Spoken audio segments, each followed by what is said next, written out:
আমার আল্লাহ পাক দুনিয়ার জমিনে যেমন করে আপনার আমার নবীকে দুনিয়াতে পাঠাবে, আমার আল্লাহ বলে পৃথিবীর মানব আমি আল্লাহ দুনিয়ার জমিনে অতিবাহিত করবে অনেক নবী রাসূল পাঠিয়েছি, কিন্তু এবার এমন একজন নবী পাঠাবো আমি আল্লাহ ইসলামের কাজ কমপ্লিট করব, ইসলামের কাজ অতএব আমি আল্লাহ পূর্ণাঙ্গ করব, ইসলাম পূর্ণাঙ্গ রূপ পেয়ে যাবে।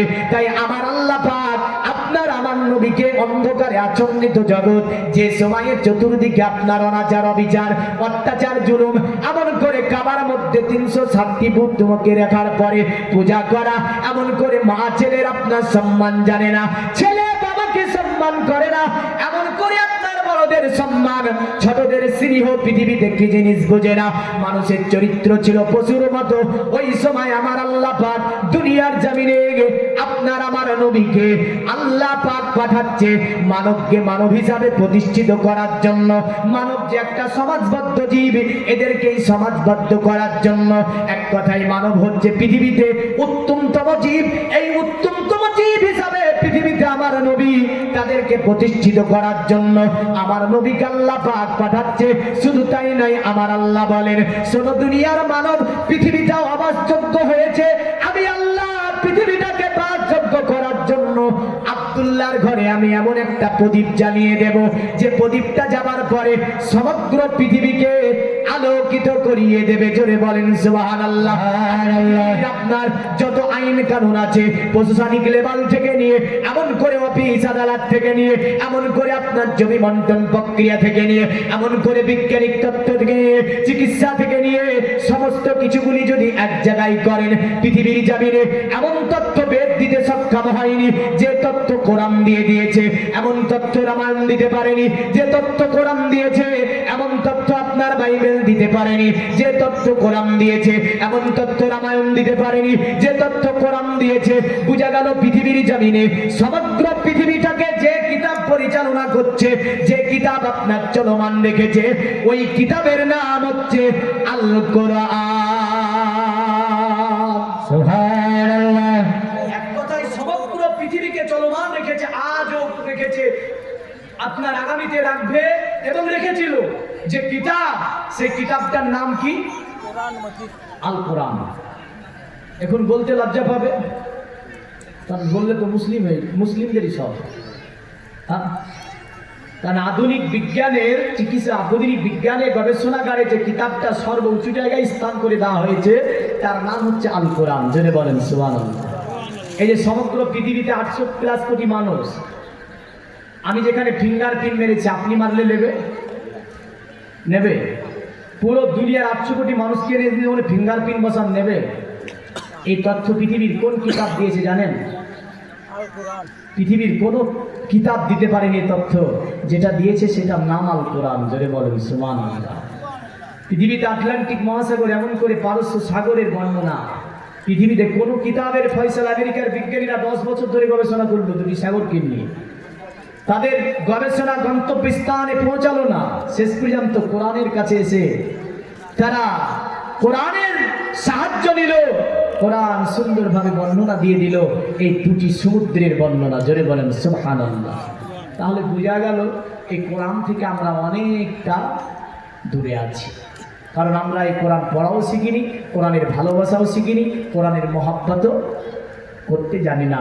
রমজান আসলে পারবো, আবার রমজানে মানে ঈদের দিন সকালবেলায় উঠাবো, আবার রমজানে ওই টাকের ওপর থেকে পেরে 1 মাস পড়বো, আর বাদ বাকি গোটা বছর থেকে যাবে। গোটা বছর এই কোরআন আর নাড়ব না। তো আল্লাহর নবী সাল্লাল্লাহু আলাইহি ওয়াসাল্লাম তিনি হচ্ছেন সমস্ত নবীদের নবী। আল্লাহ বলছে তাই, ইয়া আইয়ুহাল্লাযীনা আমানুস্তাজিবু লিল্লাহি ওয়ালির রাসূলি ইযা দাআকুম। আল্লাহ বলছে পৃথিবীর ইমানদারেরা, পৃথিবীর বিশ্বাসীরা শোনো, যখন তোমাদেরকে আমার নবী ডাক দেবে, সব কাজ বন্ধ করে দিয়ে নবীর ডাকে সাড়া দাও, এটি তোমার জীবনের মঙ্গল আছে। জোরে বলেন সুবহানাল্লাহ। তাহলে নবীর ডাকে আমাদেরকে সাড়া দিতে হবে। সর্বময় নবী যার জন্য আমাদেরকে ডেকেছে ওই ডাকে আমাদেরকে সাড়া দিতে হবে। দেখেন নবী সাল্লাল্লাহু আলাইহি সাল্লাম যে দুনিয়াতে আসলো, এই কথাটা তৌরাত, জবুর, ইনজিল, বাইবেল এমন করে যোশী, মনোঋষি, ঝোশী দ্বারা যত কিতাব রচনা হয়েছিল সব কিতাবেই এর ভবিষ্যৎবাণী করে দেওয়া হয়েছিল। প্রতিটা কিতাবে 103 খানা সহিফা থেকে কিতাব, আরো যোশী, মনোঋষি, ঝোশী দ্বারা যত কিতাব 3000 বছর আগে, 4000 বছর পূর্বে, খ্রিস্টাব্দ পূর্বে নেপাল শহরে একজন রাজা শুদ্ধোধন, মায়াদেবীর পেটে বাচ্চা, মানে রাজার স্ত্রীর পেটে বাচ্চা। তো রাজার স্ত্রী বলল যে আমি বাবার বাড়ি যাব। তো আগেকার মানুষ কি করত, পালকিতে চড়ে যাদের রাজা বাচ্চা তাদের এটা বহন করতো পালকিতে করে। তো পালকিতে করে যেতেছিল। কি একটা বিষয় দেখেন, তো রাস্তার মধ্যে যেতে যেতে এই মেয়েটির বাচ্চা প্রসবের যন্ত্রণা উঠল। রাজার স্ত্রী, শুদ্ধোধনের স্ত্রীর নাম মায়াদেবী। তো মায়াদেবীর যখন বাচ্চা প্রসবের যন্ত্রণা, তিনি পালকি থামিয়ে দিলেন। পালকিওয়ালারা বলল, অতএব রানী, আমরা তো অনেকটা দূরে যেতে হবে, আপনি তো বসতে পারেন না। একটা গাছের ছায়া ছিল, ওখানে ছায়ার নিচে পালকি লাগালো, লাগিয়ে রানীকে সেখানে বের করে দিল। আর ওই গাছের ছায়ার নিচে একটা বাচ্চা প্রসব করে দিল রানী। কারণ আল্লাহ রব্বুল আলামিন কি না করতে পারে দেখেন, যে রাজার স্ত্রী তার বাচ্চা হচ্ছে একটা প্রাকৃতিক গাছের ছায়ার নিচে। এর মধ্যে কারণ এটাই ছিল যে এই ছেলেটা রাজদরবারে থাকবে না, রাজদরবারে থাকবে না। যদিও আপনার এই ছেলেটি ওখান থেকে চলে গেল। একদিন রাজা শুদ্ধোধন ছেলেটির হাতটাকে ধরে, বড় হয়েছে, নিয়ে যাচ্ছে। আর এক জ্যোতিষী, মনোঋষি দেখে বলছে, শুদ্ধোধন এটা কে? বলে এটা আমার ছেলে। বলে কিছু কথা বলি? বলে বলো। বলে তোমার এই ছেলে রাজদরবারে থাকবে না। বলে কেন? বলে আমি ভবিষ্যৎবাণী দিচ্ছি, 3টি ঘুমঝুকুনের মধ্যে ঢুকে যাবে, দরবার ছেড়ে চলে যাবে, তোমার দরবারে থাকবে না। শুদ্ধোধন এসে বলল, আমার ছেলে, একে বাইরে নিয়ে যাওয়া হবে না, বাইরে কোথাও যেতে দেওয়া হবে না। ছেলে বড় হয়ে গেল। ঘটনা এটা বলবো না, কিন্তু আমি একটু টাচ দিচ্ছি এখানে। ছেলে বড় হয়ে গেল, বিয়ে হলো, বাচ্চা হলো। রাজা ভাবলো যে ওই যে পুরোহিত যা বলেছিল, মনোঋষি যা বলেছিল তা মিথ্যা হবে। কারণ ছেলে হয়ে গেছে, বিয়ে হয়ে গিয়েছে, সংসার হয়ে গিয়েছে, আর যাবে না। রাজা বলল, ওই রকম যেই রকম ভাবে তাকে গাইড করিয়ে থাকতো, ওই গাইড করা বন্ধ করে দিল। একদিন ছেলে মন্ত্রীকে বলল, মন্ত্রী চলো বেরিয়ে যাই, একটু ঘুরে আসি, বাইরে তো ঘুরতে দেয় না কোনোদিন আমার পিতা, আজকে ঘুরতে যাব। বেরিয়ে গেল, রাস্তা দিয়ে চলছিল। যেতে যেতে দেখছে একটা বুড়ো খুনখুনে মানুষ মাজা পড়ে গিয়েছে, হাঁটছে। তো রাজার ছেলে এটাও জানে না যে মানুষ বয়স হয়ে গেলে তার চামড়াগুলো জড়ো হয়, মাজা পড়ে যায়, এটাও জানতো না। তো রাজার ছেলে বলছে, এটা কি? তো বলছে, মানুষ। আহ, মানুষ এরকম হয়? তো বললো, হ্যাঁ বাচ্চা, অতএব মানুষের বয়স হলে অটোমেটিক মানুষ এমনই হয়ে যায়। তখন তিনি বললেন, তাহলে আমারও তো একদিন বয়স হবে। একটা ঘুম ঢুকে গেল, বুঝলেন? রাজার ছেলের মধ্যে একটা ঘুম ঢুকে গেল, এটাই যে আমার তো একদিন বয়স হবে। এই ঘুম কিন্তু আমাদের মধ্যে আসা দরকার আছে, দরকার আছে না নাই? যে আমারও একদিন বয়স হলে আমি ওই পর্যায়ে চলে যাব। রাজার ছেলে বললো, চলো আজ ভালো লাগছে না, থাকবো না, চলে যাবো, বাড়ি যাবো, রাজদরবারে চলে আসলো। আর একদিন বেরালো, যেতে ছিল, যেতে যেতে যেতে যেতে একদম বললেন, ওই যে কথাটা বললাম না, ইসলামের মাহফিল, সব শব্দ ব্যবহার করব না। গাড়িতে করে নিয়ে যাচ্ছে একটা মৃতদেহ, তাদের যে বলিগুলো বলছে আর নিয়ে যাচ্ছে। রাজার ছেলে জীবনে কোনোদিন এও দেখেনি, বুঝলেন এটা কি তাও জানে না। বলছে মন্ত্রী এটা কি কি নিয়ে যাচ্ছে করে, কি বলছে? বলে রাজার ছেলেকে বলছে, রাজপুত্র এতে মৃত্যুদেহ আছে। মৃত্যুদেহ কি? বলে মৃত্যুদেহ বুঝেন না? বলে না। বলে মানুষ মরে যায়, তাই মৃত্যুদেহটা নিয়ে যাচ্ছে শ্মশানে, নিয়ে গিয়ে পুড়িয়ে গঙ্গা দেবে। রাজার ছেলে বলছে মানুষ আবার মরে যায়? বলে হ্যাঁ মানুষ মরে যায়। দ্বিতীয় গুণ ঢুকে গেল, তাহলে আমিও তো মানুষ, আমিও মরে যাব একদিন। দ্বিতীয় গুণ যখন ঢুকলো, বলে বাড়ি চলে থাকবো না। তৃতীয় দিন বেরালো। তৃতীয় দিন বেরিয়ে চলে যাচ্ছে, একটা গাছের পাশ দিয়ে যেতেছিল রাজার ছেলেকে নিয়ে মন্ত্রী। যেতে যেতে বুঝলেন ওই গাছের ছায়া, ওই গাছের জায়গাটাতে গিয়ে মানুষ নাকে এভাবে কাপড় দিচ্ছে আর একটু দূর দিয়ে যাচ্ছে। তো রাজার ছেলে মন্ত্রীকে বলছে কি ব্যাপার, মানুষগুলো এখানে এসে কাপড় দিচ্ছে না, আপনার দূর দিয়ে যাচ্ছে? বলে হুজুর এখানে গন্ধ ছোটাচ্ছে। বলে কিসের? বলে ওই গাছতলাতে দেখছেন না ক্ষত বিখ্যাত মানুষটা পড়ে আছে, এই ক্ষত বিখ্যাত মানুষটার শরীর থেকে দুর্গন্ধ বেরাচ্ছে, এই কারণে মানুষগুলো নাকে মুখে কাপড় দিয়ে জায়গাটা পার হচ্ছে। রাজার ছেলে বলল এ মানুষ? বলে হ্যাঁ। বলে মানুষের এই ক্ষত বিখ্যাত হয়ে অবস্থা হয়? বলে হ্যাঁ। তো তিনি বললেন আমিও তো মানুষ, আমারও তো এই অবস্থা হয়ে যেতে পারে। তিনটি গুণ ঢুকে গেল। বলে বাড়ি চলো, বাড়ি চলে আসুন।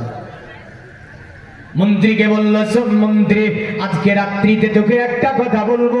রাজা কিন্তু আপনার বুঝতে পেরেছিল আমার ছেলের মধ্যে তিনটি গুণ আপনার ঢুকে গিয়েছে, কারণ রাজার ছেলে আপনার এমন বাইরে বেরায় না, সর্বময় ঘরের মধ্যে থাকতো। সে যেন চিন্তা করতো মানুষ মরে যায়, মানুষ বুড়ো হয়ে যাওয়ার পরে মানুষের চামড়াগুলি এমনই জড়ো হয়ে যায়, একদিন মানুষ মৃত্যুবরণ করে। আহারে মানুষ আবার ক্ষত হয়ে গাছের গোড়ায় পড়ে আছে, গন্ধ ছড়াচ্ছে, অদেবদ্রব্য ছড়াচ্ছে। মানুষগুলো মানুষকে দেখে নাকে কাপড় দিয়ে দূর দিয়ে চলে যাচ্ছে, তার কাছে যেতে চাই না। আমি মানুষ, আমারও তো এমন অবস্থা হতে পারে। তাই তিনি কি করেছিলেন, আপনার ঘর থেকে বেরায় না।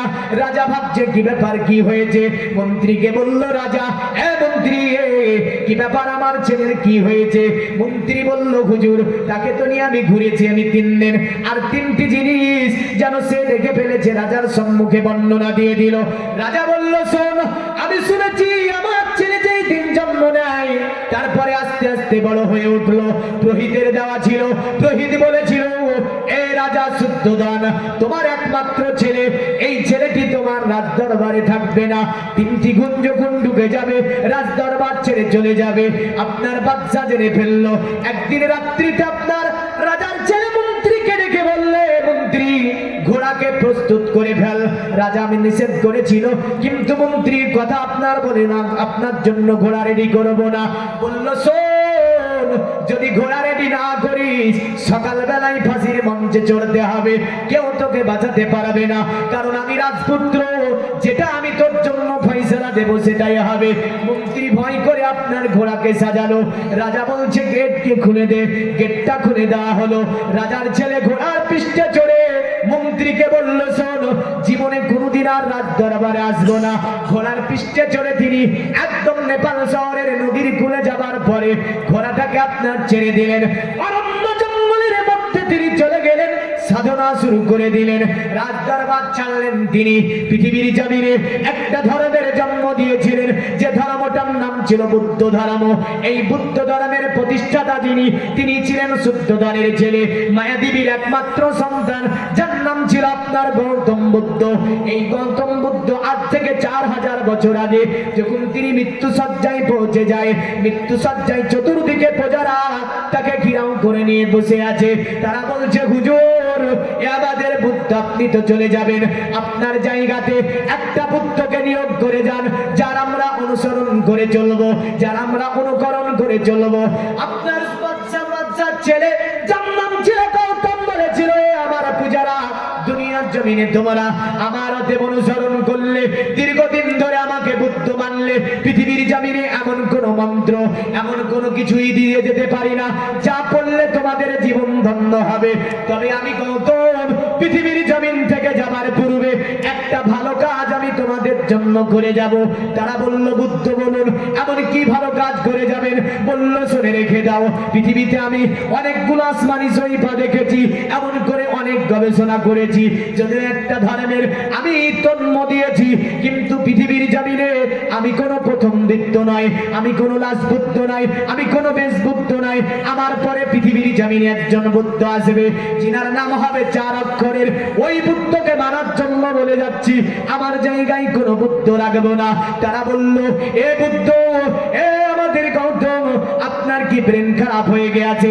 তিনি বলেছিলেন, আমার পূজারা শুনে রেখে দাও, আমার ব্রেন খারাপ হয়নি, কারণ পৃথিবীর জমিনে যে বুদ্ধের কথা আমি বলে যাচ্ছি, তাকে যদি তোমরা মেনে নিতে পারো, তাকে যদি তোমরা জেনে নিতে পারো, তাকে যদি তোমরা ধরে নিতে পারো, তোমাদের দুটি জগৎ কল্যাণ হবে।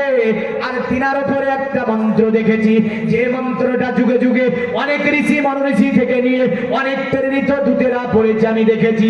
যে মন্ত্রটা আমি তোমাদের বলে দেব, মন্ত্রটা হচ্ছে লা ইলাহা ইল্লাল্লাহ মুহাম্মাদুর রাসূলুল্লাহ সাল্লাল্লাহু আলাইহি ওয়াসাল্লাম। এই মন্ত্রটা যদি তোমরা জপে নিতে পারো, তোমাদের জীবনের গুনাহ মহান স্রষ্টা মাফ করে দেবে। নারে তাকবীর, হাত উঠে বলে ফেলনা যেতে হবে না। নারে তাকবীর, নারে সালাত, নারে হায়দারি।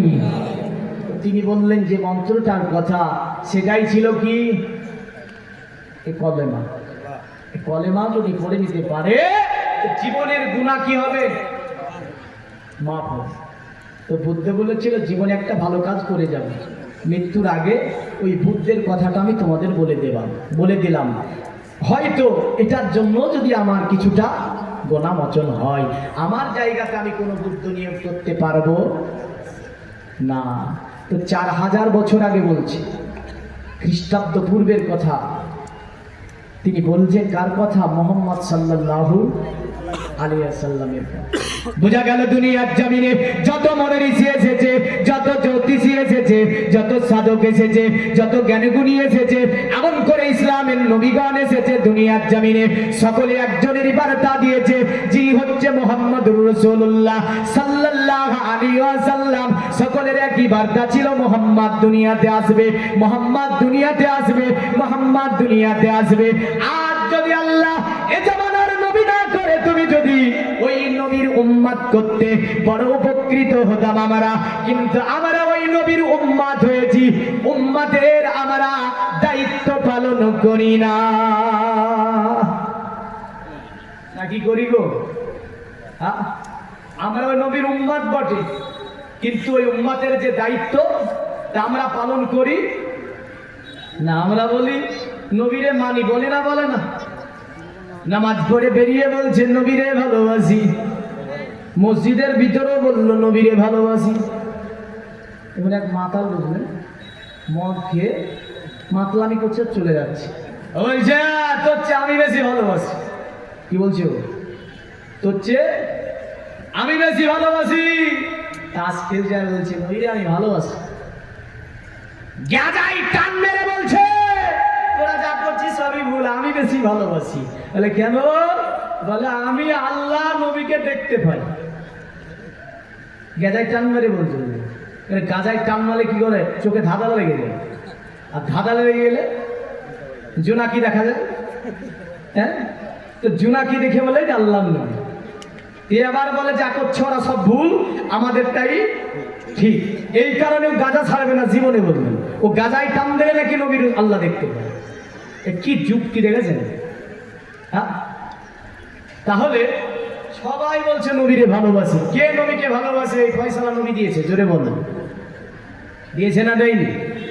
হ্যাঁ, নবী বলে শোনো, আমাকে তো বলে সবাই ভালোবাসি, কিন্তু নবী বলছেন মান আহাব্বা সুন্নতি ফাকাদ আহাব্বানি ওয়া মান আহাব্বানি কানা মাই ফিল জান্নাহ। আমাকে তারাই ভালোবাসে যারা আমার সুন্নাতকে ভালোবাসে, জোরে বলেন সুবহানাল্লাহ। আর যারা আমার সুন্নাতকে ভালোবেসে নিল ওদের ঠিকানা কোথায় হবে? কোথায় হবে? জান্নাতে। তাদের ঠিকানা হবে জান্নাতে। আমরা বলি আমরা নবীর দিওয়ানা, কোরআন পড়া জানি না। আমরা নবীর দিওয়ানা, কোরআন পড়া জানি না। আমরা নবীর দিওয়ানা, বেদের ওয়াজ যারা শুনবো না, মানে বেদেই শুনবো। আমরা আছি চিঠি লিখে দিয়ে দেয়, বেদ বলেন, বেদ বলেন, বেদ বলেন, বলবো। তো বেদ বললে গুনাহ হবে, এটা শিওর। এই ফতোয়া পৃথিবীর বড় বড় মুক্তিটা দিয়ে দিয়েছি। শুনবেন তবু গুনাহ হবে, বলবো তবু গুনাহ হবে, বলে কহে বলবো, কারণ যাতে করে পাকড়াও আপনি আমাকে না করতে পারেন। হ্যাঁ, আসি। আর আমরা বলি কি? আমরা নবীর দিওয়ানা, সুদ খাওয়া ছাড়বো না। সুদ চলে না? চলে না? হ্যাঁ, ইন্টারেস্ট বলে চালায়। হ্যাঁ, ইন্টারেস্ট, সুদ না। আর বলে আমরা নবীর দিওয়ানা, রমজানের রোজা রাখবো না। আমরা নবীর দিওয়ানা, অন্যের মাল হরণ করা ছাড়বো না। আমরা নবীর দিওয়ানা, যৌতুক বন্ধ হবে না।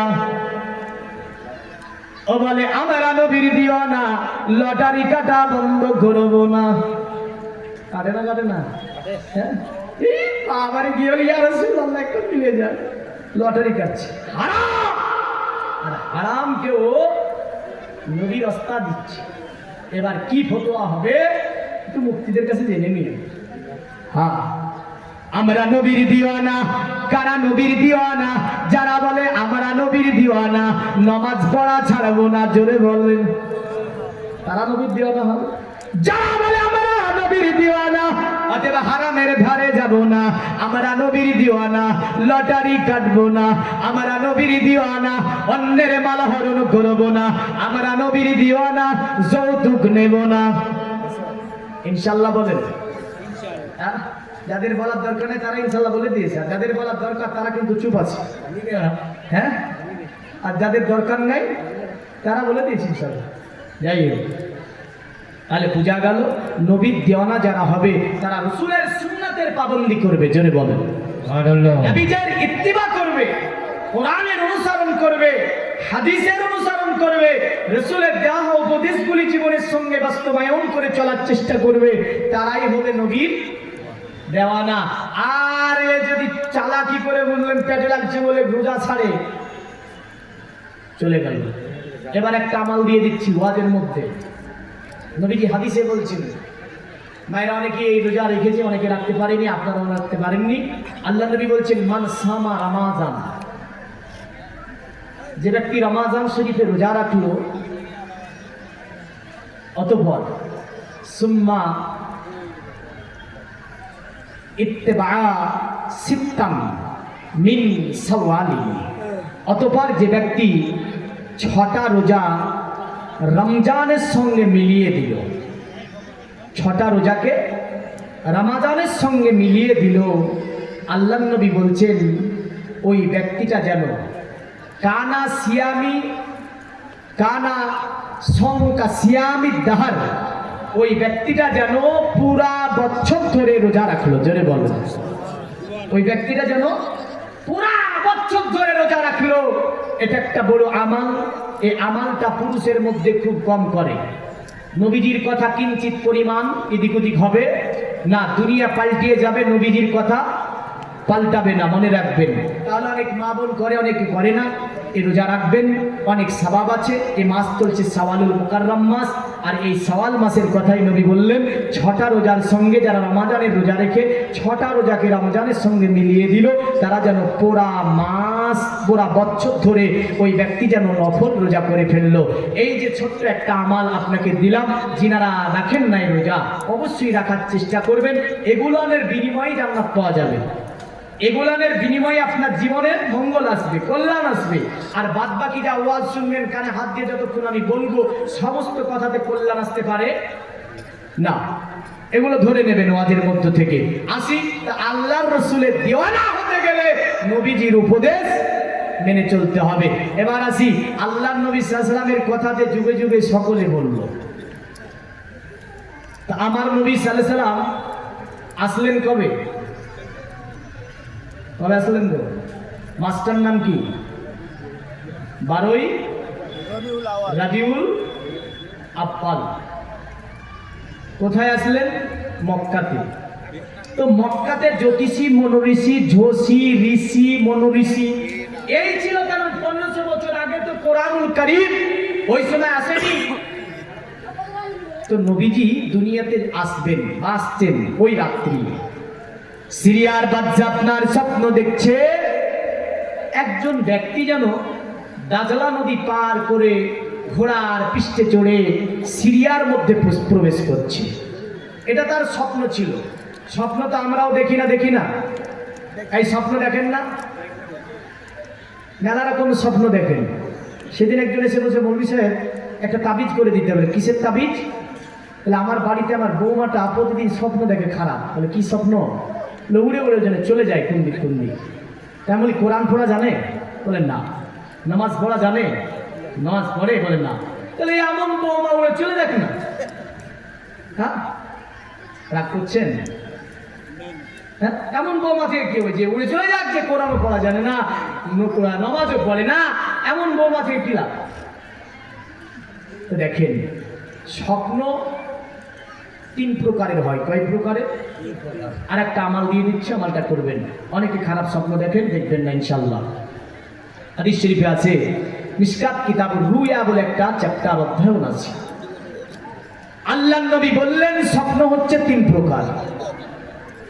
একটা দিলের খোয়েশ থেকে হয়ে থাকে, একটা শয়তানের তরফ থেকে হয়ে থাকে, আর একটা স্বয়ং আল্লাহর তরফ থেকে হয়ে থাকে। জোরে বলেন।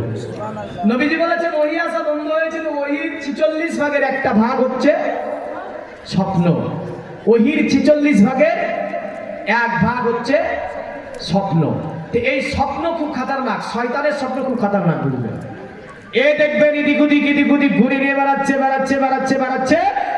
বেড়াতেই বলবে পোশাক লেগেছে, পোশাক ফির। তো দেখা যাচ্ছে একটা ভালো জায়গা দেখে পোশাক ফিরালো, খুঁজতে গিয়ে দেখা যাচ্ছে বিছানায় পোশাক। এমন আছে না নাই? একাধিক ছেলেরা বিছানে পোশাক করে দেয়। তো শয়তানে চক্রান্ত। যদি শেখ সাদী থেকে আমরা এর একটা বর্ণনা এইভাবেও পাই। এখন একজন ব্যক্তি প্রতিদিন বিছানায় পোশাক করে বললেন, স্ত্রী বলছে প্রতিদিন তোমার এই কাপড় চোপড় আমি আর খাসতে ধুতে পারছি না। বলে কি করবো রে? প্রতিদিন স্বপ্ন দেখি ভালো, কি কেমন স্বপ্ন কোন দিক উড়ে চলে যায়। আর মনে হয় একটা ভালো জায়গা দেখে পোশাক করি উঠে দেখি বিছানায় পোশাক। শয়তানের কাজ। হ্যাঁ, শয়তানের কাজ। তো স্ত্রী আবার বলছে, শুনে একটা কথা বলি, শয়তানের মেলা টাকা। শয়তানের নাকি মেলা টাকা। আজকে রাত্রিতে যখন তোমারে বলবে যেখানে পোশাক করো, তো তুমি বলবে এতদিন ধরে আমার বিছানায় পোশাক করালি, আমার টাকা দেয়া। আজ পোশাক করছি না। দূর পরিকল্পনা নিয়ে বললেন বিছানায় শুয়ে আছি। আর ওই রাত্রিতে ঠিক বুঝলেন ওই স্বপ্ন চলছে, যে বলছে একটা ভালো জায়গা দেখে পোশাক ফিরতে যাবে। বলে না, প্রতিদিন বোঝাবে পোশাক করাস, আর পোশাক করছি নাই। ইবলিস বলছে ভালো জায়গা তোর পোশাক করে নে। না, ভালো জায়গা দেখে রোজ পোশাক করি আর বিছানায় পোশাক হয়। তো বলছে ওই স্ত্রীর কথা মনে পড়েছে। বললেন স্ত্রী বলে দিয়েছে যখন তোমার পোশাক করাতে যাইবে এখানে ওখানে টাকা চাইবা। তো স্বপ্নে দূর পরিকল্পনা ছিল, বলছে রোজ পোশাক করাস বিছানায়, আমার আজ টাকা দে। তোদের নাকি শুনেছি মেলা টাকা, টাকা নেবি? বলে হ্যাঁ, 1 বস্তা টাকা বুঝলেন মাথায় চাপিয়ে দিয়েছি। হ্যাঁ, ওই মাথায় টাকা নিয়ে বললেন সেই দিন স্ত্রী সেই দিন বিছানায় প্রসাবও হয়েছে, পায়খানা হয়েছে। হ্যাঁ, উঠে বলছে স্ত্রী, বলছে আর তুমি পায়খানা করেছো বিছানায়। বলছে আমার দোষ না, তোর দোষ। আমার দোষ মানে? তুই যে বলেছিলি টাকা চাইতে, তো টাকা চেয়েছিলাম, আমার 1 বস্তা টাকা দিয়েছিল, টাকার ভারীতে আজকে পেশাবও হয়েছে, পায়খানা হয়েছে। তো বোঝা গেল স্বপ্নে নয়, এই জিন পরিস্থিতি শয়তানদের কাছে কোনো জিনিস চাওয়া যাবে না। আল্লাহ নবী বললেন স্বপ্ন হচ্ছে 3 প্রকার। বিশ্ব নবী বললেন শোনো আমার উম্মত, এই শয়তান তোমাদেরকে স্বপ্ন দেয় প্রথম রাত্রি থেকে একদম মধ্যরাত্রি পর্যন্ত, সেটা হতে পারে। আর দিলের কোয়েস থেকে বান্দা স্বপ্ন দেখে। যেমন করে আপনার যে কোনো কাজকর্ম বান্দা যখন করে ওই সময়তে আপনার বান্দা যেন ওই কাজের স্বপ্ন দেখতে পারে। আল্লাহ নবী বললেন আর আল্লাহর তরফ থেকে আল্লাহ তোমাদেরকে একটা স্বপ্ন দেয় যেটা শেষে রাত্রি শেষের অংশে হয়ে থাকে। জোরে বলেন সুবহানাল্লাহ।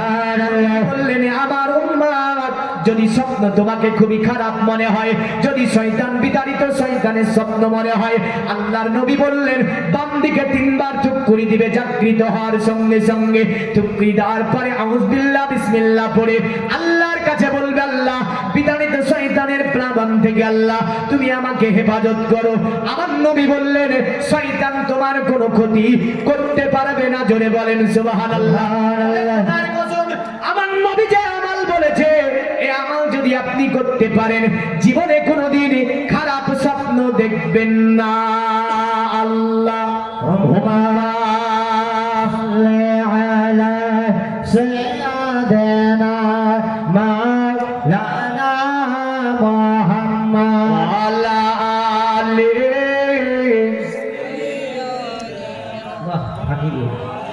ওয়ালা আলি সাইয়্যিদানা মাওলানা মুহাম্মদ। জমি আসমান তোমারি তরে হলো দো জাহান তোমারি তরে।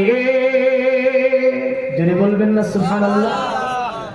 জমি আসমান তোমারি তরে হলো দো জাহান তোমারি তরে।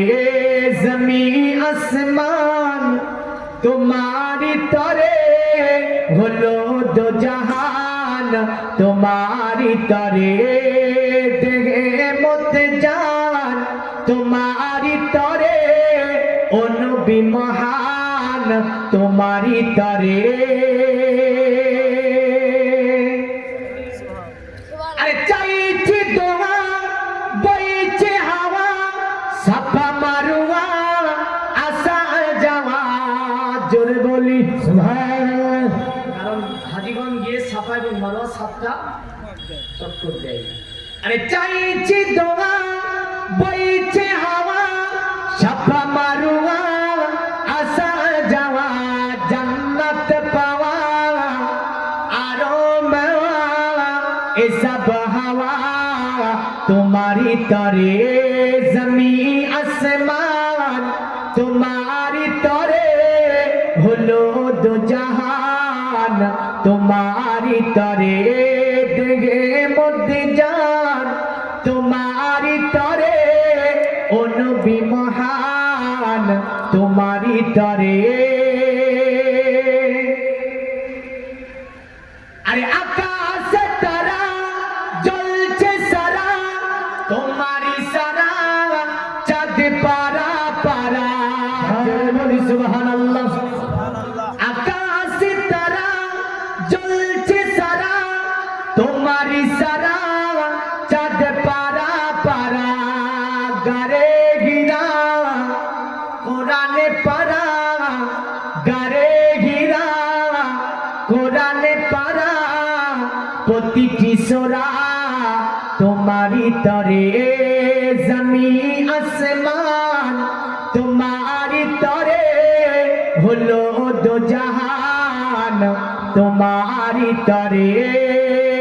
আল্লাহুম্মা সাল্লি আলা সাইয়্যিদিনা মাওলানা মুহাম্মদ ওয়া আলা আলি সাইয়্যিদিনা ওয়া আলা আলি সাইয়্যিদিনা মাওলানা মুহাম্মদ। পৃথিবীর মুমিন মুসলমান যেটা বলতেছিলাম আমার নবীজি দুনিয়ার জমিনে আপনার আসবে যেই রাত্রিতে সিরিয়ার বাচ্চা যেন স্বপ্ন দেখছে দাজলা নদী পার করে কেউ যেন ঘোড়ার পৃষ্ঠে চড়ে সিরিয়ার মধ্যে আপনার প্রবেশ করছে। বাদশার ঘুম ভেঙে গেল। বাদশা ঘুম ভেঙে যাবার পরে ভাবছি স্বপ্ন কেন দেখলাম। সকাল হলো, বড় ভারী সিংহাসন বুঝলেন, ওই সিংহাসনে বসতে যাবে অটোমেটিক সিংহাসনটা পড়ে গেল।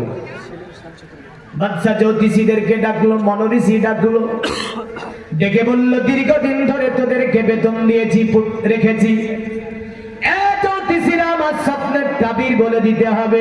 তারা বলল এই মহান বাদশা আমরা চেষ্টা করব আপনার স্বপ্নের তাবির বলে দেওয়ার।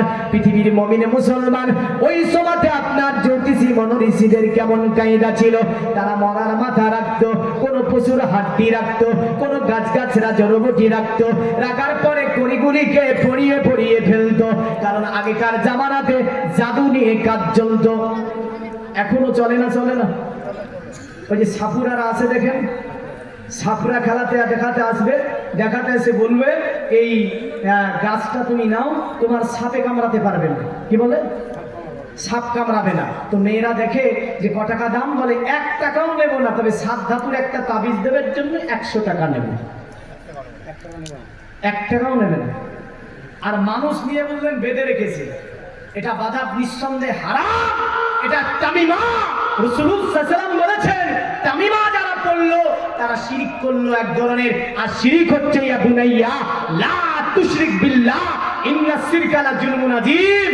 লুকমান বলেছিল আমার ছেলে আল্লাহর সঙ্গে কারো শরীক করো না, কারণ ইন্নাস শিরকা লা যুলমুন আযীম, শিরক হচ্ছে মস্ত বড় গুনাহ।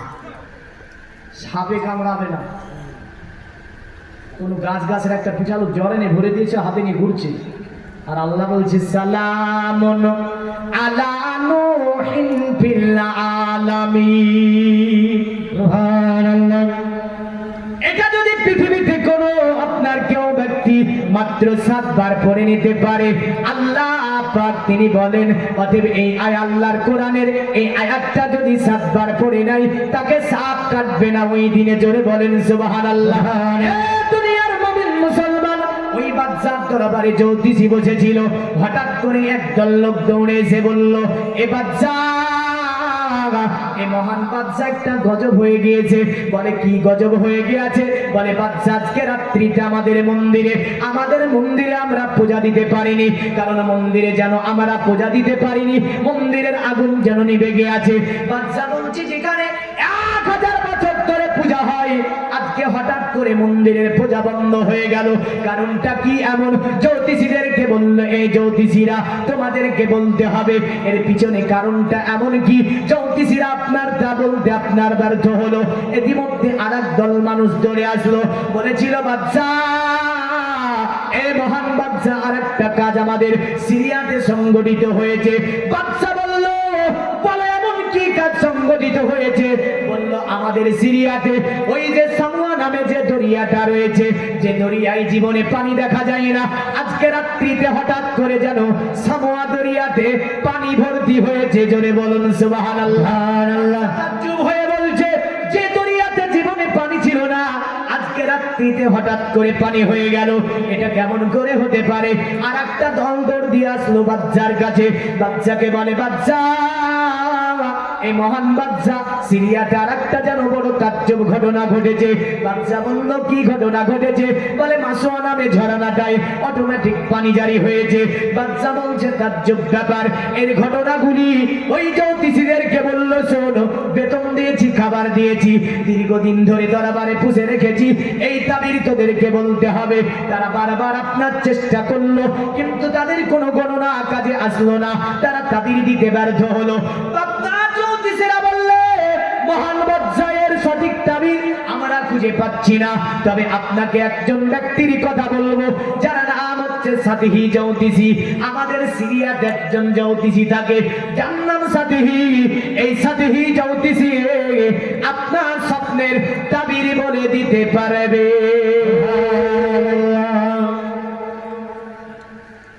বাদশা বলল তাই? তাহলে ঠিক আছে, কিছু পূজাকে পাঠালো সাতিহি জ্যোতিষীর কাছে। যে সময় সাতিহি জ্যোতিষী মৃত্যু সজ্জায় ছিল, সাতিহি জ্যোতিষী আপনার মৃত্যু সজ্জায় পড়ে গিয়েছিল। যদিও ভারত উপমহাদেশের মুহাদ্দিস যার নাম আব্দুল হক মুহাদ্দিসে দেহলভী, তিনি মাদারাজুন নবুওয়াতে সাতিহির ঘটনা লিখেছেন এইভাবে যে সাতিহি জ্যোতিষী পৃথিবীতে এমন জ্যোতিষী ছিল যিনি আপনার তাওরাত, জবুর, ইনজিল এমন করে অনেকজন ঋষি মনোঋষির কিতাবের মহান পণ্ডিত ছিল। এমন করে তাজ্জুবকর বড় ঘটনা যেটা, এই সাতহি জ্যোতিষীর, সেটা হচ্ছে এই সাতহি জ্যোতিষীর শরীরে কোনো হাড্ডি ছিল না। এটা তাজ্জুব লাগবে, কিন্তু ভারত উপমহাদেশের বুকে সবচেয়ে বড় মুহাদ্দিস মাদারাতুন নবুওয়াতে লিখেছেন যে সাতহি জ্যোতিষীর শরীরে কোনো হাড় ছিল না। রেগে যেতে তো বলের মতো গোল হয়ে যেত, এমন একটা মানুষ ছিল। আর অনেকগুলো জিন তাবে ছিল, অনেক জিন তাবে করে রেখেছিল। তো বাদশার প্রশাসন যখন, বাদশার প্রজারা যখন সাতহির কাছে পৌঁছে গেল, সাতহি মৃত্যু সজ্জায়, তাকিয়ে বললে, প্রজারা তোদেরকে পাঠিয়েছে মহান বাদশা, বাদশাকে যাবার পরে বলে দে, কারণ বাদশার স্বপ্নের তাবির আমি বলে দিতে পারবো। আজকে রাত্রিতে বাদশা একটা স্বপ্ন দেখেছে। বলল, এই মহান জ্যোতিষী আমরা তার তাবিরই বলতে পারিনি, এই জ্যোতিষী দয়া করে তাবিরটা আপনি বলে দেবেন। সাতহি বলেছিল বাদশাকে, আমার দরবারে আসতে বল, আমি তার তাবির নিশ্চয়ই বলে দেব। আপনার দ্বারা ফিরে আসলো, মহান বাদশাকে বললে, বাদশা আমরা আপনার তাবির বলতে পারবো না, তবে সাতহি জ্যোতিষী এখন মৃত্যু সজ্জায়, আপনি যদি তার কাছে চলে যান নিশ্চয় আপনার স্বপ্নের তাবির বলে দিতে পারবে। বাদশা আপনার প্রশাসনকে নিয়ে সেই জায়গায় পৌঁছালো। সাতহি মুচকি হেসে বলল, এ বাদশা, আজকে রাত্রিতে তুই স্বপ্ন দেখেছিস গাজলা নদী পার করে কেউ যেন সিরিয়ার মধ্যে প্রবেশ করছে। এর তাবির হচ্ছে আজকে রাত্রিতে এমন একজন বালক জন্মগ্রহণ করেছে, অতি তাড়াতাড়ি তোর রাজত্বের অবসান ঘটাবে। অতএব এই রাজত্ব অতি তাড়াতাড়ি তোর ওই ছেলেটা দখল করে নেবে। সাথী বলছে ব্যাপারটা খারাপ। বাদশা বলল, তাহলে ওই বাচ্চাটা কোথায় জন্ম নেবে? সাথী বললে, বাদশা শুনে রেখে দে, ওই মানবটা জন্ম নেওয়াতে সামুয়া বাসুয়া ঝরানাতে পানি আসবে। ওই বাচ্চাটা যেই দিন জন্ম নেবে আমি তওরাতে দেখেছি, ইনজিলে দেখেছি, জবুরে দেখেছি, আসমানি সহিফাতে দেখেছি, ওই বাচ্চাটা যখন জন্ম নেবে ওই সময়তে ওদের সিরিয়ার মন্দিরে কোনো পূজা হবে না। বলে, হ্যাঁ পূজা হয়নি। সঙ্গে সঙ্গে বলল, বাচ্চাটার পরিচয় দাও। যার ব্যাপারে ইঙ্গিত আসছে সনাতন ধর্মের কিতাব, কিতাবটার নাম হচ্ছে ভবিষ্যৎ পুরাণ। তাতে লিখেছে, দরে মিলোচ্চার্যেন সম্ভাবিত মহামাদিতি খ্যাত শিক্ষা সম্ভাবিত নিপ্রসিজা মহাদেব মুরিস্তাল নিবাসী নমো গঙ্গা জনেশ্চু সমস্নাপ্য পঞ্চগব্য সম্ভবিতে নমস্তে বিরিজানাথ মুরিস্তাল নিবাসিনে তীব্র সুরনসায় বহুমায়া প্রবার দিনে। বলল, সাথী যেগুলো বলেছিল আপনার ভবিষ্যৎ পুরাণে এক ধরনের এইভাবে এসেছে। বলল, শোন, ওই যে ব্যক্তিটা জন্ম নেবে ওনার অতএবে মরুর প্রান্তরে তিনি জন্ম নেবে। তিনার নাম কি হবে? তিনার নাম হবে মোহাম্মদ। কি নাম হবে? বিকৃতি পূর্ণ একটি নাম। মুহাম্মদ সাল্লাল্লাহু আলাইহি ওয়াসাল্লামের শানে এই মোহাম্মদ শব্দ ব্যবহার করা একদমই চরম পর্যায়ে অন্যায়। কারণ তিনার নাম কোরআনে সুন্দর করে আল্লাহ বলেছে। জোরে বল, কে বলেছে? আল্লাহ বলেছে, মা কানা মুহাম্মাদুন আবা আহাদিম মির রিজালিকুম ওয়ালাকিন রাসূলুল্লাহি ওয়া খাতামান নাবিয়্যিন। মুহাম্মদ সাল্লাল্লাহু আলাইহি ওয়াসাল্লাম কোন পুরুষের পিতা নয়, আর ইনি হচ্ছে নবীদের সমর্পণকারী নবী। কারণ আর কোন নবী রাসূল দুনিয়াতে যাবে না। আর তাদের কিতাবে বলল মুহাম্মদ তিনি আসবে একটা মরুর প্রান্তরে। তার চরিত্র কেমন হবে? বলে, অতি উত্তম হবে। যারা আমার নবীর চরিত্রকে নিয়ে কথা বলেছে, আমার নবীকে নিয়ে কটূক্তি করেছে, তাদের আপনার বড় বড় পণ্ডিতেরা, বড় বড় ঋষিরা, বড় বড় মনীষীরা আমার নবীর আপনার প্রশংসামূলক গীত গাইছে। আমার নবী পাকের চরিত্রকে নিয়ে তারা আপনার কথা বলতে গিয়ে বলেছে আল্লাহর নবীর চরিত্র ছিল অতি উত্তম।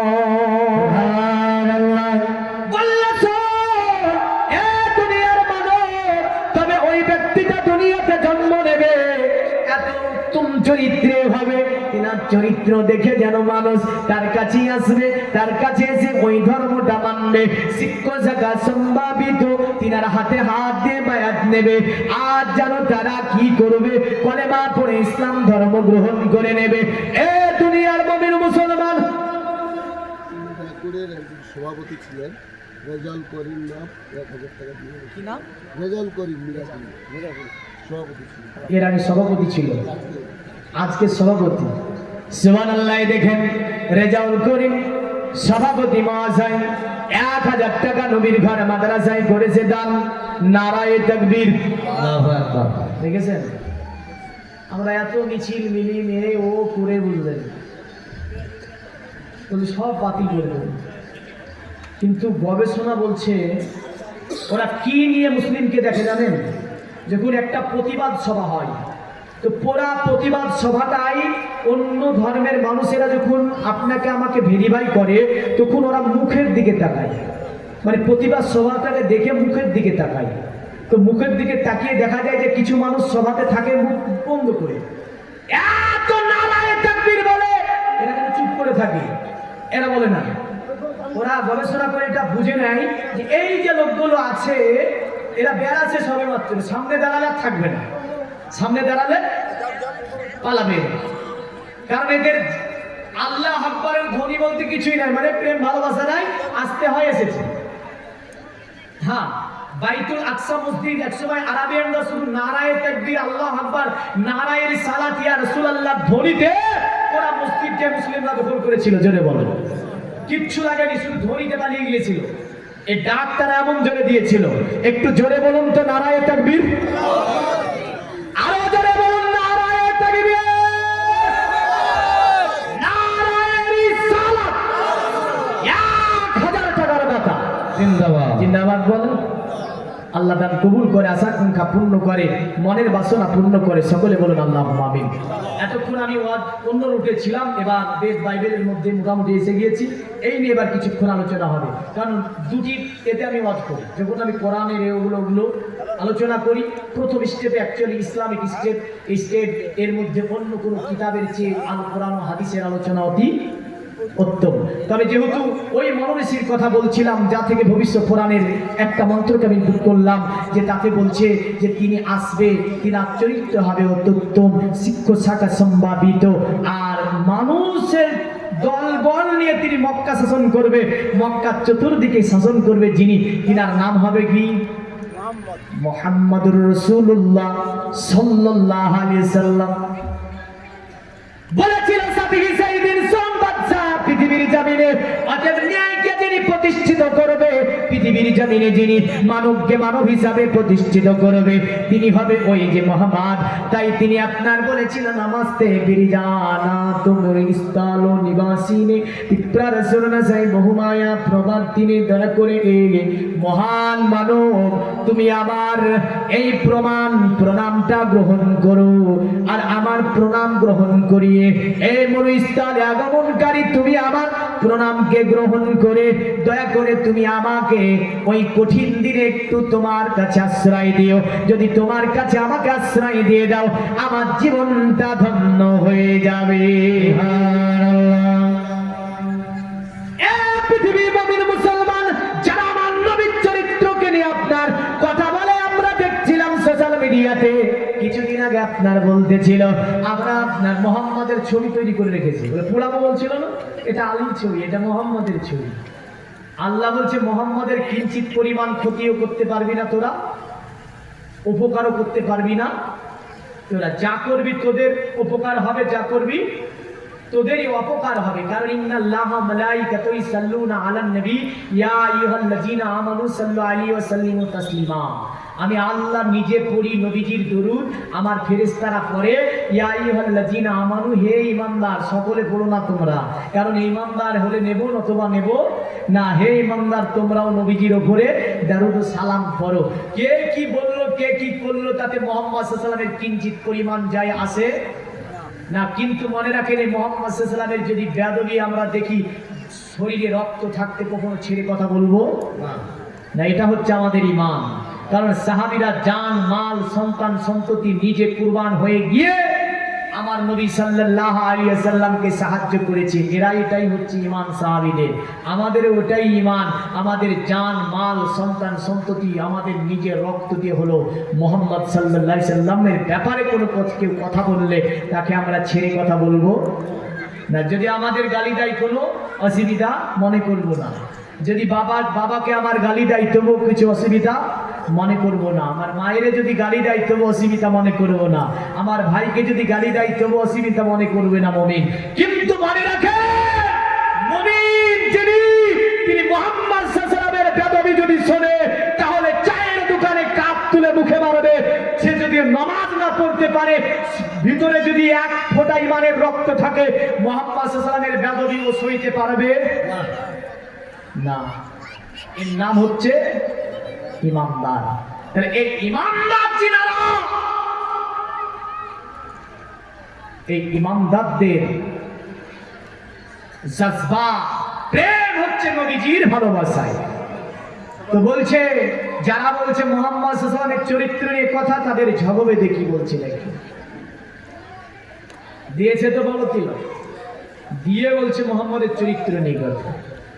তাদের বলে যে আসফমাসু গমারুয়ে দেবতং জগৎপতিং সিনা সদুদমন নমস্তে শবরজি গুণানিবিতং চিরোরন্না সোনা খোনং হুইনা পুতি মুদ্দাতি।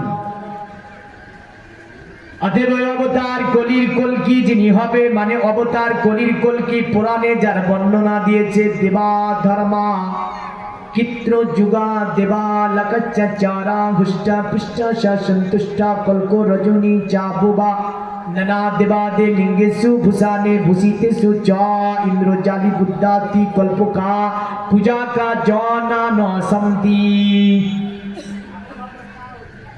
যত দেব মূর্তির পূজা করিস না কেন, অবতার কলির কলকি যখন দুনিয়ার জমিনে পদার্পণ করবে, দেব মূর্তিগুলো পর্যন্ত ওই অবতার কলির কলকিকে সম্মান জানাবে। দেব মূর্তিগুলোকে পর্যন্ত তার দিকে ঝুঁকে যাবে। যদিও আমরা দেখতে পাই কাবার মূর্তিগুলো রসুলের দিকে ঝুঁকেছিল, আমিনা ঘরের দিকে ঝুঁকেছিল। শুধু তাই নয়, আপনার সিরিয়ার মূর্তিগুলো পর্যন্ত মক্কা আমিনার ঘরের দিকে ঝুঁকে গিয়েছিল। শুধু তাই নয়, আল্লাহর নবী আসলো যেই দিন কাবা মুআজ্জামা পর্যন্ত আমেনা ঘরের দিকে ঝুঁকেছিল। জোরে বলেন সুবহানাল্লাহ। আরে কে জন্মিল আরব দেশে, ও গো ফেরেশতা পড়ে দুরূদ, কার আশাতে রই খুশিতে। জোরে বলুন সুবহানাল্লাহ।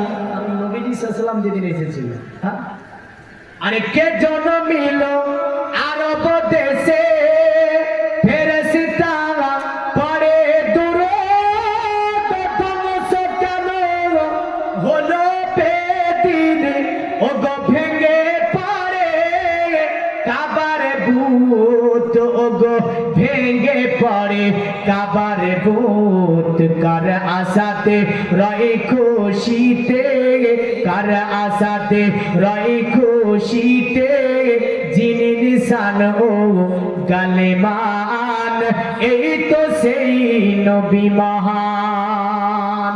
সুবহানাল্লাহ। মানব বেশে দুনিয়ায় এসে কে দেখালেন খোদার শান, এই তো সেই নবী মহান। এসে জিবরিল করতেন নাজিল যার উপরে পাক কোরআন, এই তো সেই নবী মহান। জোরে বলি সুবহানাল্লাহ। এ দুনিয়ার মুমিন মুসলমান, অবতার কলির কলকি পুরাণে তাই বলল দেবা ধর্মা চিত্র যুগা দেবাল কচ্চারা হুষ্টা পুষ্টা সন্তুষ্টা কল্প রজনী চাবুবা নানা দেবাদে লিঙ্গেষু ভূষানে ভূষিতেষু চ। অতএব ওই অবতার কলির কলকি দুনিয়াতে আসাতে দেব মূর্তিগুলো পর্যন্ত তারে সম্মান জানাবে। শুধু তাই নয়, যে গাছ জীবনে ওতে ফুল দিতে পারেনি, ফুল ফোটেনি, ওই গাছে ফুল ফুটবে অবতার কলির কলকি দুনিয়াতে আসাতে। যে ওতে পশু দুগ্ধ দিতে পারেনি, ওই পশুর স্থানে দুগ্ধ আসবে। যে পশুটা দুর্বল ছিল ওটা যেন সবল হবে। যে মরুর প্রান্তরে জীবনে কোনোদিন পানির অভাবে ঘাস প্রান্তরে ঘাস বেরাবে। অবতার কলির কোল গিয়েছে কি করবে? বলে অবতার কলির কোল গিয়েছে ইন্দ্রজালি বুদ্ধাতি কল্পকা পূজা কার্য না শান্তি।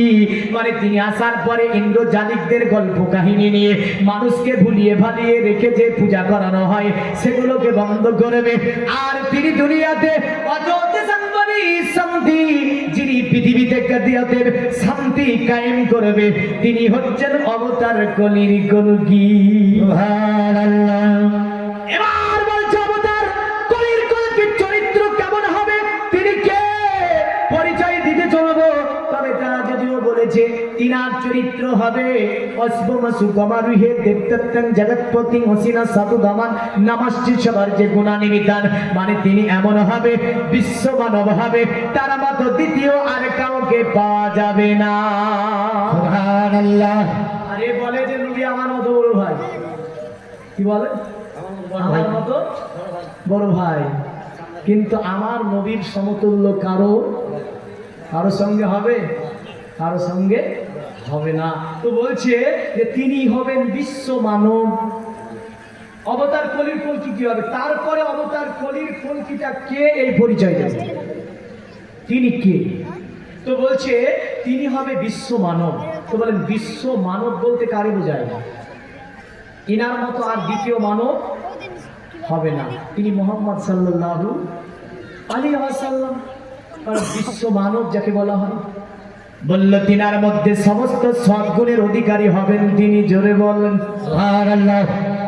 তার কোনো চরিত্রে দাগ থাকবে না, তাই বললো তার কোনো চরিত্রে দাগ পাওয়া যাবে না।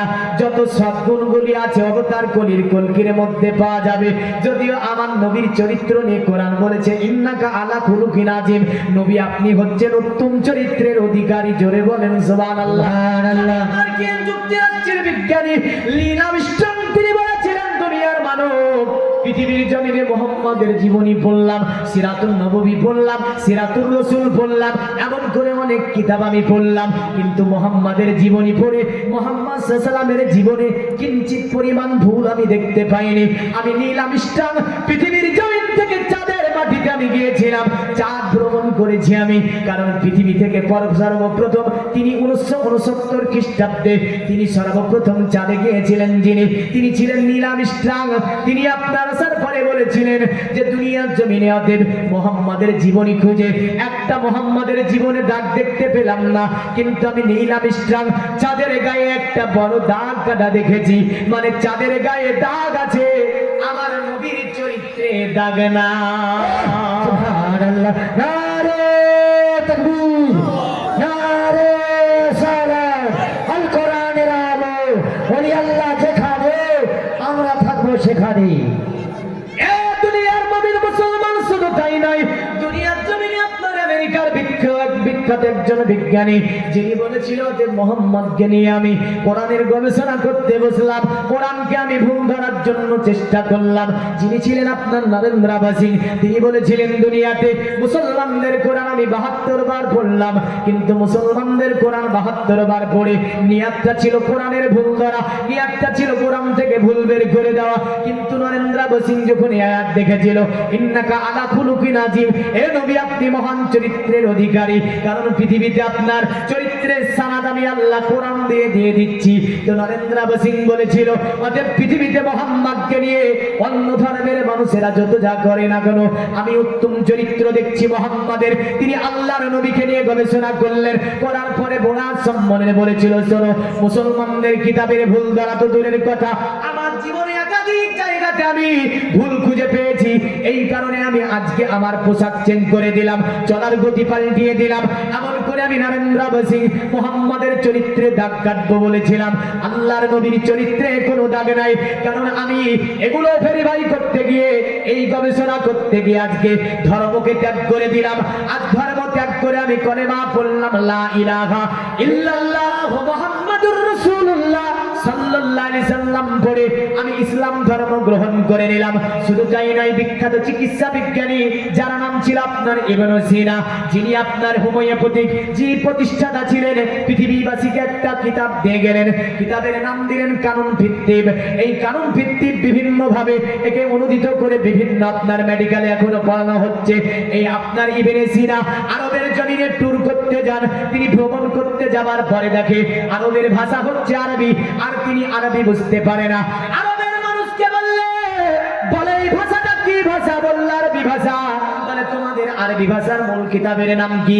বলে আমাদের আরবি ভাষার মূল কিতাবের নাম হচ্ছে আল কোরআন। সঙ্গে সঙ্গে তিনি আল কোরআন পড়ার জন্য সেখানে একজন মাস্টার ধরেছিল। আল কোরআন বলল, আল কোরআনের ব্যাখ্যা শিখলো, আল কোরআনের মানে শিখলো। আল কোরআনের মানে শিখে বিশ্ববাসীকে এটাই বলেছিল, আমি কানুন ভিত্তিতে 3000 রোগ নিয়ে আলোচনা করেছি, 1000 রোগের ওষুধ পড়েছি, 2000 রোগের ওষুধ আমি খুঁজে পাইনি। কিন্তু মুসলমানদের কিতাব আল কোরআনের প্রথমতম সূরা, সূরাটার নাম হচ্ছে সূরায়ে ফাতিহা। কাফিয়া অফিয়া সাফিয়া সেতা উম্মুল কোরআন সাবে মাসানি, সূরাতুস সালাত, সূরাতুদ দোয়া, সূরাতুশ শিফা। নবী বলেছেন 3000 রোগের ঔষধ হচ্ছে সূরাতুল ফাতিহা। সুবহানাল্লাহ, সুবহানাল্লাহ। দেখেন বেনামে একজন 500 টাকা নবীর ঘর মাদ্রাসায় পাঠিয়ে দিয়েছে আল্লাহ। দানকে কবুল মঞ্জুর করুন, হায়াত দারাজ করুন, অসুখ বিসুখ থেকে হেফাজত করুন আল্লাহ। এমন করে আত্মীয় স্বজন যারা অন্ধকার করে তাদের কবরগুলোকে কুশেদা মানোয়ার করে জান্নাতের টুকরা বানিয়ে দিয়ে আল্লাহ আল্লাহ আমিন বলতে হয়। হ্যাঁ, কারণ এটা দোয়া হচ্ছে, তো আমরা বলবো কি আল্লাহ ও আমিন। তো যাই হোক, দেখেন এই ইবনে সিনা বলেছিল পৃথিবীর জমিনে উত্তমতম কিতাব হচ্ছে আল কোরআন, আর উত্তমতম মানব হচ্ছে মুহাম্মদ সাল্লাল্লাহু আলাইহি ওয়াসাল্লাম। কারণ তিনি এক নজরে বলছেন এটা হচ্ছে সূরাতুশ শিফা, 3000 রোগের ওষুধ। শুধু ইবনে সিনা তাই বলেছিল না, ইবনে সিনা বলেছিল শোনো মুহাম্মদ সাল্লাল্লাহু আলাইহি ওয়াসাল্লাম তিনি বলেন লা তাকুলুস সামাকা ওয়ালা তাসরিবাল লাবান।